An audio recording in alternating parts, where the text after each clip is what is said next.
Hello everyone, this side Talat, and today in this video we will cover some more topic from chapter Panchayati Raj System. So let's start the chapter. As in the previous video, I have already explained about that village level पर panchayat system में ग्राम सभा, ग्राम पंचायत और न्याय पंचायत होती है। तो previous video में मैंने ऑलरेडी आपको ग्राम सभा में बताया कि ग्राम सभा में कौन कौन होता है और किस तरह से ग्राम सभा ग्राम पंचायत को कंट्रोल कर सकती है और वोट ऑफ नो कॉन्फिडेंस के थ्रू उसके किसी भी मेंबर को हटा सकती है। तो ये मैंने आपको प्रीवियस वीडियोस में बताया था। और ग्राम पंचायत के बारे में भी मैंने आपको प्रीवियस वीडियो में बताया कि इसमें कौन कौन होता है, कॉम्पोजिशन किस तरह से होता है, 5 इयर्स के लिए इसके मेंबर्स को इलेक्ट किया जाता है और इसमें शेड्यूल कास्ट, शेड्यूल ट्राइब्स के को भी वहाँ की पॉपुलेशन की प्रोपोर्शन के हिसाब से इसमें सीट्स फिक्स होती हैं। औरतों के लिए 1/3 सीट्स हैं और अगर उस स्टेट का लॉ परमिशन देता है तो वहाँ पर बैकवर्ड क्लासेस के लिए भी कुछ सीट्स को रिजर्व रखा जाता है। प्रधान या सरपंच जो होता है वो ग्राम पंचायत का हेड होता है और जनरली ग्राम पंचायत के जो लोग होते हैं वो उसे चुनते हैं। प्रधान की रिस्पॉन्सिबिलिटी होती है कि वो पंचायत की मीटिंग को ऑर्गेनाइज कराए और जितने भी इम्पोर्टेंट डॉक्यूमेंट्स होते हैं ना उस पर सरपंच के सिग्नेचर ज़रूरी होते हैं और वो पंचायत के कामों में उसको कोऑर्डिनेट करता है, उसकी हेल्प करता है। तो ग्राम पंचायत अपने में से एक डिप्यूटी चेयरपर्सन को भी इलेक्ट करते हैं सो दैट कभी अगर मेन जो सरपंच है, जो प्रधान है, वो एब्सेंट हो तो उसकी एब्सेंस में सारे कामों को डिप्यूटी चेयरपर्सन कर सके। और बहुत सारी कमिटीज़ बनाई जाती हैं विलेज पंचायत में, बहुत सारी कमिटीज़ होती हैं जो अपने अलग अलग कामों को करती हैं, जो काम उन्हें दिए जाते हैं। So now we will start from functions. Detail में हम ग्राम पंचायत के कामों को थोड़ा सा डिटेल में पढ़ेंगे। ग्राम पंचायत का काम है कि गांव के जितने भी सोशल, इकोनॉमिक और कल्चरल नीड्स हैं उनको लुक आफ्टर करना, उनका ध्यान रखना, चाहे सोसाइटी से जुड़ी हो, चाहे इकोनॉमिक हो या कल्चरल हो, सारी चीज़ों का ध्यान रखना ग्राम पंचायत का काम होता है। और ग्राम पंचायत की रिस्पॉन्सिबिलिटी ये भी है कि जितने भी कम्युनिटी के डेवलपमेंट प्रोग्राम हैं विलेज लेवल पर, गांव में जितने भी कम्युनिटी के डेवलपमेंट प्रोग्राम्स हैं उनको वो इम्प्लीमेंट कराए, उन कामों को वो करवाए। इट्स फंक्शंस आर, चलिए अब देखते हैं क्या क्या काम हो सकते हैं ग्राम पंचायत के। तो ग्राम पंचायत का काम है to charge and collect taxes, tolls and fee locally, यानी लोकली अपने गांव में ही लोगों को टैक्सेस चार्ज करना, उनसे टैक्सेस लेना, उनसे टोल टैक्स लेना अपने गांव में। टू मेंटेन वाटर सोर्सेज, यानी जितने भी वाटर सोर्सेज हैं, पानी के जितने भी सोर्स हैं, चाहे वो विलेज वेल हैं, कुएं हैं, टैंक्स हैं, पंप्स हैं, रोड पर लगी हुई जो लाइट्स हैं, स्ट्रीट लाइट है, ड्रेनेज सिस्टम, इन चीज़ों को मेंटेन कराने का काम भी किसका है? ग्राम पंचायत का है। एग्रीकल्चर, खेती हो गया, प्राइमरी एजुकेशन हो गया बच्चों के लिए, हेल्थ और सैनिटेशन, हेल्थ और सफाई, ये सारी चीज़ों का जो डेवलपमेंट का काम है ये भी ग्राम पंचायत को देखना होता है।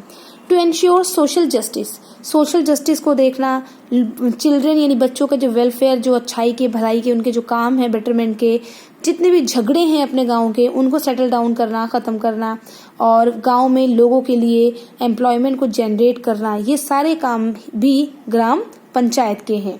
टू ऑर्गेनाइज स्पोर्ट्स को ऑर्गेनाइज करना अपने गांव में, रन हेल्थ सेंटर, जितने भी हेल्थ सेंटर्स हैं, हॉस्पिटल वगैरह हैं, उनको चलाना और इम्यूनाइजेशन प्रोग्राम, बच्चों को जो वैक्सीन दी जाती है, जो इंजेक्शंस लगाए जाते हैं कि कभी पोलियो के, कभी हेपेटाइटिस के, बहुत सारे होते हैं जो बच्चों को वैक्सीन दी जाती है। तो इस तरह के जितने भी प्रोग्राम्स हैं इनको ऑर्गेनाइज कराना, इनको रन करना, इनको अरेंज करना, ये सारे काम भी ग्राम पंचायत के होते हैं। तो हमने डिटेल में पढ़ा कि ग्राम पंचायत अपने गांव के इतने सारे कामों को करती है। अब ये सारे काम करने के लिए उसे इनकम कहाँ से मिलती है? क्योंकि बिना सोर्स ऑफ इनकम के कोई भी किसी काम को नहीं कर सकता। तो गांव में जो ग्राम पंचायत है उसे अपने कामों को करने के लिए पैसे कहाँ से मिलते हैं? सो वी विल अंडरस्टैंड कि सोर्सेज ऑफ इनकम क्या है, कहाँ से ग्राम पंचायत को पैसे मिलते हैं। तो ग्राम पंचायत को जो इनकम मिलती है, जो पैसे मिलते हैं, वो बहुत सारे सोर्सेज से मिलते हैं। और बहुत सारे सोर्सेज क्या हैं? जैसे कि ये हाउस टैक्स लेते हैं, शॉप एंड फेयर टैक्सेस लेते हैं, रजिस्ट्रेशन फ़ी मिलती है, बहुत सारी चीज़ों को के लिए रजिस्ट्रेशन कराया जाता है। That can be on purchase and sale of cattle, cattle की सेल और परचेज, खरीदने और बेचने पर ये फ़ी लेते हैं, registration fee. Sale of public property, जो गवर्नमेंट की प्रॉपर्टी है उसको बेचने से भी पैसे मिलते हैं। And grants from the state government, और कई बार स्टेट गवर्नमेंट इनको हेल्प भी करती है। So this money is spend on the welfare of the village, यही सारा पैसा गाँव के वेलफेयर पर खर्च किया जाता है।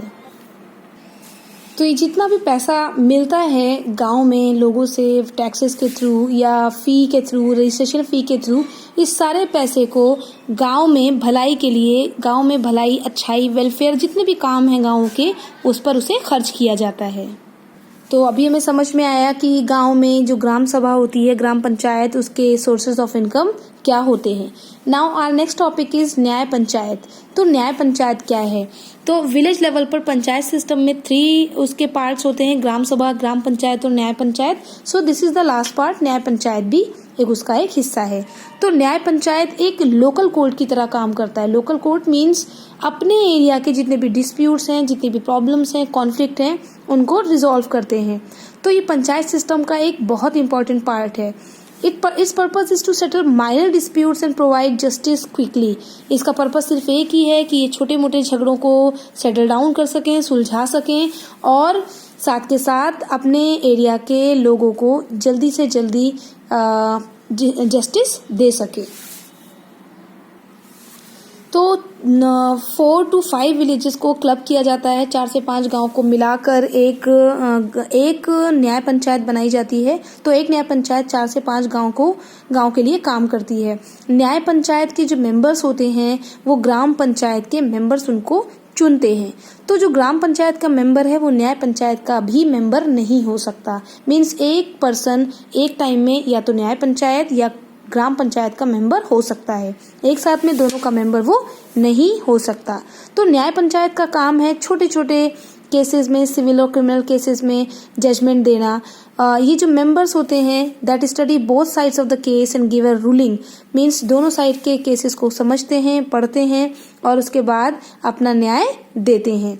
न्याय panchayat however can only impose fine, न्याय पंचायत सिर्फ फाइन दे सकती है, फाइन ले सकती है, ये किसी भी इंसान को, किसी भी पर्सन को जेल नहीं भेज सकती।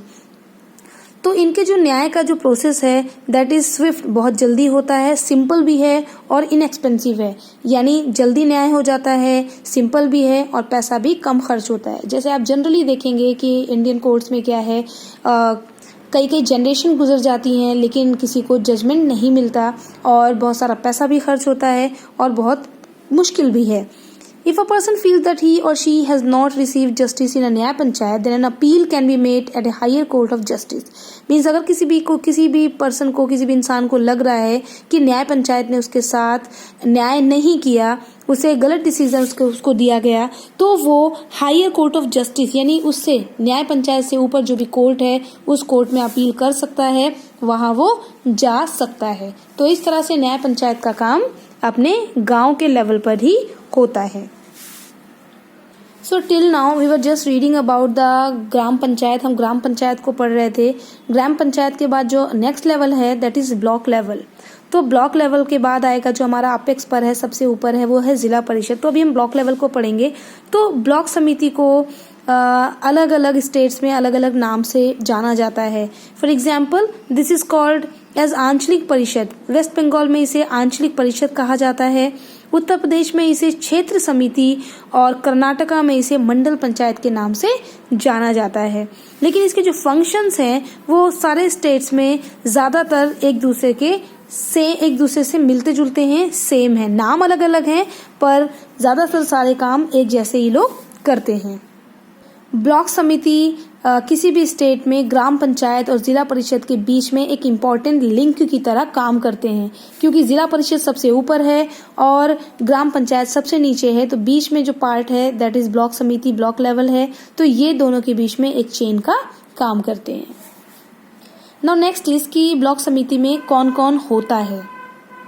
तो ब्लॉक समिति के जो मेंबर्स होते हैं उन्हें इलेक्ट किया जाता है, इलेक्शंस में उन्हें वोट देकर लाया जाता है। और इलेक्टेड मेंबर्स के साथ साथ जितनी भी ग्राम पंचायत होती हैं उस ब्लॉक में, उनके जितने भी चेयरपर्सन होते हैं वो भी वहाँ पर होते हैं।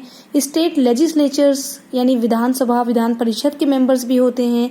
पार्लियामेंट, लोकसभा और राज्यसभा के भी मेंबर्स वहाँ होते हैं। तो ये सारे जितने भी लोग हैं उस एरिया से, जितने लोगों को इलेक्शन में जो जीत जाते हैं, चुने जाते हैं, वो सारे मेंबर्स ब्लॉक समिति के मेंबर्स भी होते हैं। यानी उस एरिया के जितने भी मेंबर्स ऑफ पार्लियामेंट हैं, एमपी हैं, लोकसभा राज्यसभा के मेंबर्स हैं, विधानसभा विधान परिषद के जो मेंबर्स हैं जो इस एरिया से जीते हैं, जितने भी गांव हैं उन गांव के जो ग्राम पंचायत के जो चेयरपर्सन हैं वो सारे ब्लॉक समिति के मेंबर्स होते हैं।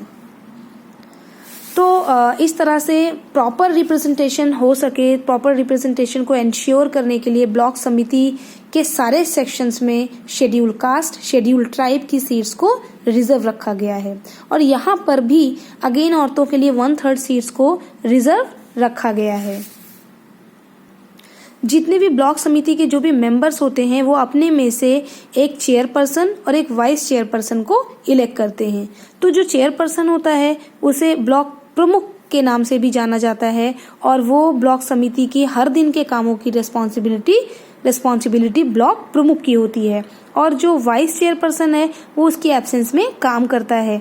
तो वाइस चेयरपर्सन का काम है जब वो उसकी एब्सेंस में काम करे, अदरवाइज उसको असिस्ट भी कर सकता है। ब्लॉक समिति के जितने भी मेंबर्स होते हैं जो अपने में से ब्लॉक प्रमुख को, चेयरपर्सन को इलेक्ट करते हैं, लेकर आते हैं, उन सबको अगर लग रहा है, उन सारे ब्लॉक समिति के मेंबर्स को लग रहा है कि जो हमारा चेयरपर्सन है वो अपने सारे कामों को अच्छे से नहीं कर रहा है, अपनी ड्यूटीज अच्छे से नहीं कर रहा है, तो वो वोट ऑफ नो कॉन्फिडेंस को पास करके अपने चेयरपर्सन को, ब्लॉक प्रमुख को हटा भी सकते हैं। तो अगर ऐसा कोई भी डिसीजन लिया जाना है जिसमें किसी भी ब्लॉक प्रमुख को या चेयरपर्सन को हटाना है तो मेजॉरिटी के वोट की जरूरत पड़ती है। मीन्स 2 या 3 लोगों के कहने से या कुछ लोगों के कहने से चेयरपर्सन को हटाया नहीं जा सकता। जितने भी मेंबर्स हैं उसमें से मेजॉरिटी का वोट होना चाहिए कि हाँ चेयरपर्सन को हटाना है। ब्लॉक समितिज को 5 ईयर्स के लिए, ब्लॉक समिति के मेंबर्स को 5 ईयर के लिए इलेक्ट किया जाता है। ब्लॉक समिति के जितने भी प्लान्स होते हैं, जितने भी वो प्लान्स बनाते हैं, उन सारे प्लान्स को ब्लॉक डेवलपमेंट ऑफिसर BDO की हेल्प के साथ उन्हें इम्प्लीमेंट किया जाता है, उन्हें स्टार्ट किया जाता है। And the main functions of the BDO is the implementation of development plans prepared by the block समिति। यानी ब्लॉक समिति जितने भी डेवलपमेंट प्लान्स बनाती है उन प्लान्स को इम्प्लीमेंट कराने का काम BDO का होता है। BDO का सिर्फ यही काम है कि जो ब्लॉक समिति डेवलपमेंट प्रोग्राम बनाएगी उन्हें शुरू करना और उसे इम्प्लीमेंट कराए। तो जो BDO होता है उसकी रिस्पॉन्सिबिलिटी है कि वो पूरे ब्लॉक का ध्यान रखे। तो पूरे ब्लॉक की रिस्पॉन्सिबिलिटी BDO की होती है। ब्लॉक प्रमुख यानी जो चेयरपर्सन होते हैं वो, और block development officer means block प्रमुख यानी चेयरपर्सन और BDO ब्लॉक डेवलपमेंट ऑफिसर, ये किसी भी ब्लॉक के डेवलपमेंट प्रोग्राम में इनका एक इम्पॉर्टेंट रोल होता है, ये एक इम्पॉर्टेंट रोल प्ले करते हैं। मींस किसी भी ब्लॉक का कोई डेवलपमेंट प्रोग्राम अच्छे से काम कर सके, अच्छे से उसे इम्प्लीमेंट कराया जा सके, इसके लिए उस ब्लॉक के ब्लॉक प्रमुख या चेयरपर्सन या उस ब्लॉक का BDO ब्लॉक डेवलपमेंट ऑफिसर एक इम्पॉर्टेंट रोल प्ले करते हैं। Now next is functions. Block समिति के फंक्शंस क्या हैं?